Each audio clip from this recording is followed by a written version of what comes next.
Bonsoir et bienvenue dans le podcast Dormir. Je suis Louis Duruflé et je suis très heureux de vous présenter le premier épisode de la saison 2 du podcast.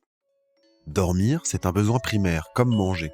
Et de la même manière que les repas, ça n'est pas que manger, se coucher, ça n'est pas que dormir. Et ça fait du bien de s'en parler.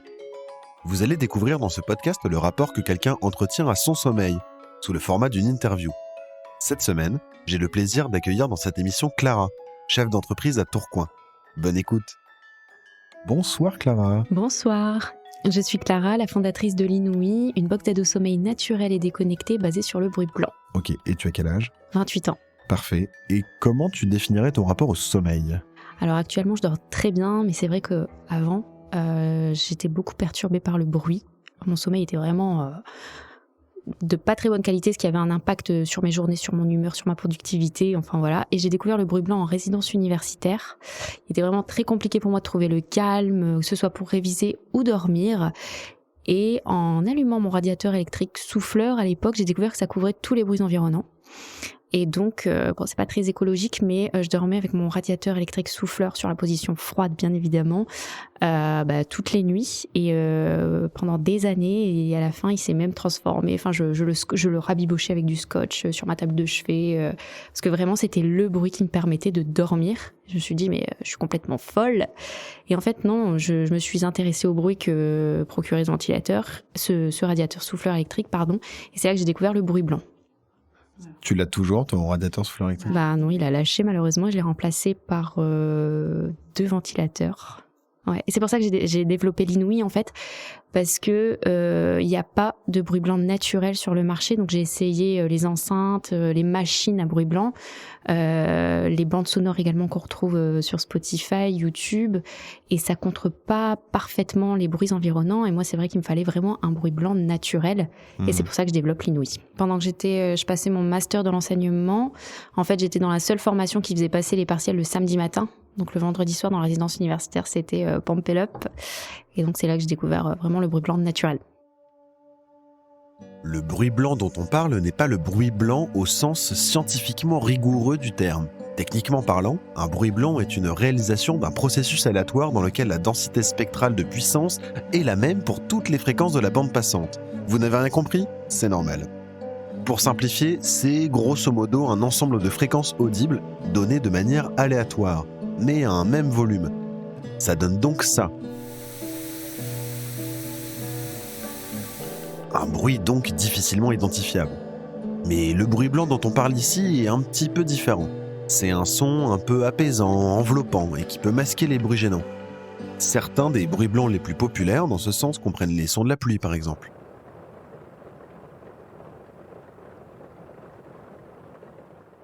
Les vagues de l'océan ou les bruits de ventilateurs, ou même les bourdonnements de la ville.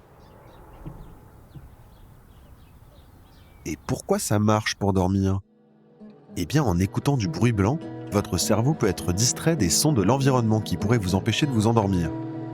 Le bruit blanc peut également aider à induire un état de relaxation ou de tranquillité. Il n'existe pas par contre de consensus scientifique sur l'intérêt du bruit blanc pour s'endormir, mais il y en a un pour dire que ça ne fait pas de mal. C'est aussi pour ça que c'est fréquemment utilisé pour aider les bébés à s'endormir. Il semble que ça rappellerait les bruits de l'intérieur du ventre. Ouais, il y a différents types de bruits blancs. On peut retrouver le son des vagues, le son de la pluie, le son d'un ventilateur. Et moi, j'ai créé mon bruit blanc naturel, l'Inouï. Donc, c'est comme un souffle qui va venir contrer tous les bruits environnants. L'oreille interne et le cerveau vont se poser sur ce bruit et ça va leur permettre d'ignorer tous les sons environnants. Et donc l'idée, c'est d'intégrer l'Inouï. Tu le poses dans ta chambre à coucher, pas loin de toi. Oui, voilà, sur ta table de chevet. Tu peux la mettre également sur la commode de bébé parce que ça rassure bébé. En fait, ça lui rappelle le bruit qu'il entendait lorsqu'il était dans l'utérus. Mais aussi, tu peux l'utiliser au travail parce que ça te permet de te concentrer. Si tu es un petit peu trop distrait, rien qu'un bruit te sort de ta concentration, l'Inouï peut te permettre de rester concentré et focus sur ce que tu es en train de faire. C'est vrai que moi, j'utilise beaucoup le bruit blanc dans le train. Quand j'ai besoin de me poser et que je suis trop stressé ou des trucs comme ça, je me dis ok, je me mets du bruit blanc et en fait ça marche super bien. Mais il y a énormément de vertus et de bienfaits. Le bruit blanc, ça aide aussi, ça soigne les maux de transport. Et moi qui ai le mal de mer, si l'Inouï fonctionne bien et il va bien fonctionner.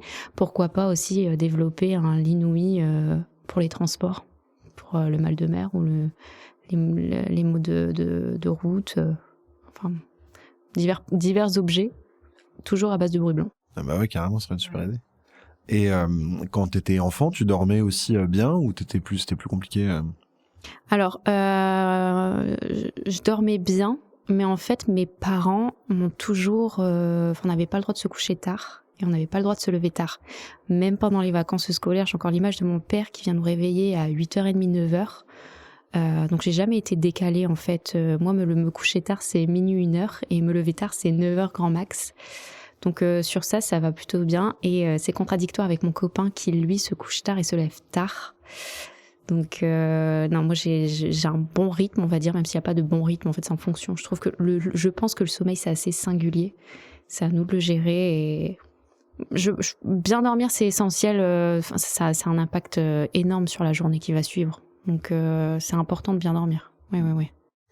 Et sur le fait, du coup, tu mentionnais que ton copain et toi, vous étiez super différents sur le sommeil. Ça a été compliqué à ce moment-là, au moment où vous êtes mis à dormir ensemble, justement Alors, ça a été compliqué, oui. Ça l'est encore, mais maintenant, avec l'aventure l'inouï, je prends beaucoup de recul. On dort parfois séparément. Et ça me gêne pas du tout parce que lui, il a besoin de se coucher tard. Il a besoin de se coucher en regardant des vidéos. Sur ça, c'est son mode d'endormissement, c'est sa routine du soir, contrairement à moi qui ai besoin de mettre mon téléphone en mode avion et de lire un petit roman Christian Signol pour vraiment déconnecter et mettre mon bruit blanc. Donc sur ça ne pas, enfin c'est vraiment singulier. Trop bien, Christian Signol. Ouais, c'est vrai. Ma belle grand-mère était super fan. Oui, c'est un peu vieux, mais j'adore.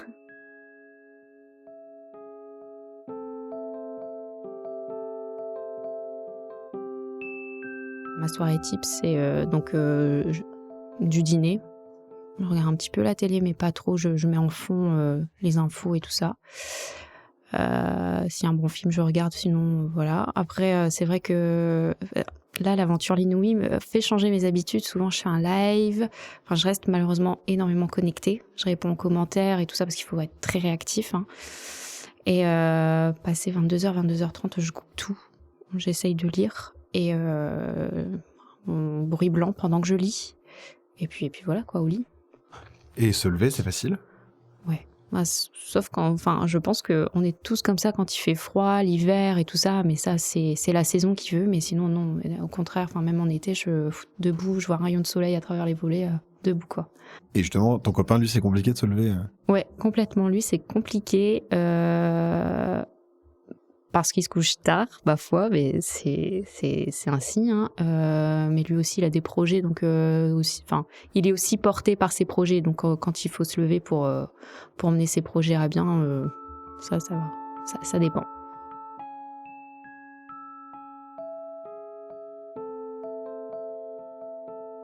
Et tout à l'heure, j'écoutais un podcast justement de dormir et de Caroline. Et ça m'a fait tilt, je me suis dit, mais ouais, elle a raison. Parce qu'elle disait justement, il faut arrêter de se dire je vais pas faire ça parce que sinon je vais mal dormir, parce que ça te met déjà en condition, tu vas mal dormir. Et c'est vrai que moi, passé 16h30, 17h, j'arrête de boire du café. Ou j'évite de boire beaucoup de café dans la journée. Donc, alors je sais pas si ça a un impact psychologique plutôt, mais sinon oui, je m'évite de faire des choses le soir, notamment regarder des séries hyper avec beaucoup d'action, parce que je sais que ça va trop me stimuler, je vais être vraiment, je vais pas bien dormir, et boire aussi le soir et manger gras, ça je le sais parce que je fais beaucoup de cauchemars. Quand je dors, quand je bois et quand je mange gras, je suis sûre et certaine que je vais faire des cauchemars et que je vais mal dormir. Et pareil pour tout ce qui est série action, aventure, voilà. Donc j'évite de trop stimuler. Et pareil le sport. Enfin, si je dois faire du sport, ça sera un petit peu des étirements ou du stretching, mais pas trop intensif. Mais souvent, après un cauchemar, de toute façon, t'es perturbé, surtout quand tu rêves de ta famille proche qui veulent te tuer, enfin des cauchemars de fous furieux. Ça peut te réveiller, mais souvent ça me trotte quand même. Et là, je mets du temps à me réveiller, à me dire attends. Et le début de journée est un peu bizarre, mais bon, je sais que la nuit prochaine sera mieux. Je rêve beaucoup. Et c'est vrai que des fois, quand j'ai du mal à trouver le sommeil, j'essaye de couper, en fait, de fermer les yeux et de faire le noir. Je sais pas, tu vois, quand tu fermes tes yeux, souvent, t'imagines plein de choses. Et je dis, vas-y, laisse libre à ton imagination. Et moi, je me porte toujours vers... j'aime beaucoup voyager, je me porte beaucoup vers la mer, les paysages que j'ai vus, ceux qui m'ont fait rêver. Et je me laisse aller. Et c'est comme ça que je trouve l'endormissement. Oui, et j'imagine qu'en plus, le bruit blanc doit aider pour... Ouais, pour aider à s'immerser dans ces beaux paysages. Imaginer la chaleur, le bruit des vagues.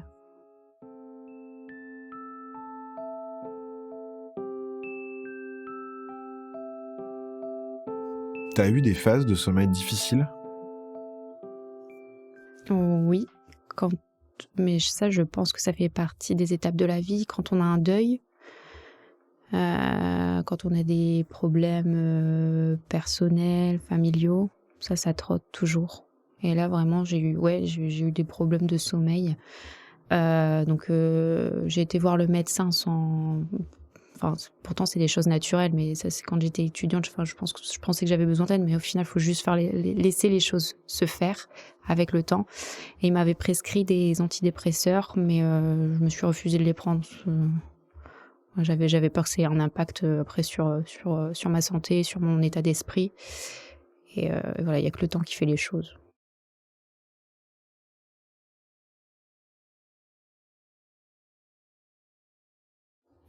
Avec l'Inouï, t'es en pleine campagne de financement participatif.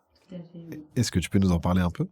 Alors, je suis en campagne de financement participatif sur Ulule. Donc, l'objectif est de permettre aux acheteurs potentiels de précommander la box l'Inouï, d'avoir un tarif avantageux. Je suis pour parler avec Nature et Découverte, donc je l'espère par la suite, l'Inouï sera présent chez Nature et Découverte et pas au même prix actuel qui est sur Ulule. Et l'objectif, en fait, avec l'argent récolté et les précommandes réalisées, c'est de lancer la première production et de fabriquer les moules de l'Inouï. Alors, c'est beaucoup d'investissement, autant en termes de temps qu'en termes financiers. Donc là, l'objectif, c'est de faire 140 précommandes avant le 7 mars. Et l'objectif, si cette campagne est réussie, c'est de continuer à aller chercher des fonds. Parce qu'une campagne réussie va me permettre d'appuyer ma demande auprès d'investisseurs et d'autres levées de fonds. Super. Pour mettre en place l'Inouï, j'imagine que tu as dû discuter avec pas mal de gens de sommeil. Ouais, complètement. Alors, j'ai autant eu des mamans que des femmes. J'ai fait le salon Maker Faire aussi. J'ai pu récolter énormément de situations, de scénarios. Donc, il y a les personnes qui vivent à la campagne, qui sont réveillées par les oies. Il y a les dames qui habitent en plein centre-ville et qui sont réveillées par les gens qui sont alcoolisés à une certaine heure dans les rues. Il y a les familles qui sont bien dans leur maison, mais malheureusement, il y a une usine qui se construit à côté. Donc, j'ai eu pas mal de scénarios et l'Inouï répond à toutes ces problématiques. Je remarque qu'il y a beaucoup de gens qui dorment avec leur ventilateur. Vraiment. Il y en a beaucoup qui m'ont dit « mais je dors avec un ventilateur, est-ce que l'Inouï pourrait convenir ?» Je dis « mais oui, complètement. » Donc même avec des sèche-cheveux et des aspirateurs. Donc ça, je trouve ça fou. Et qui aide également les bébés à endormir...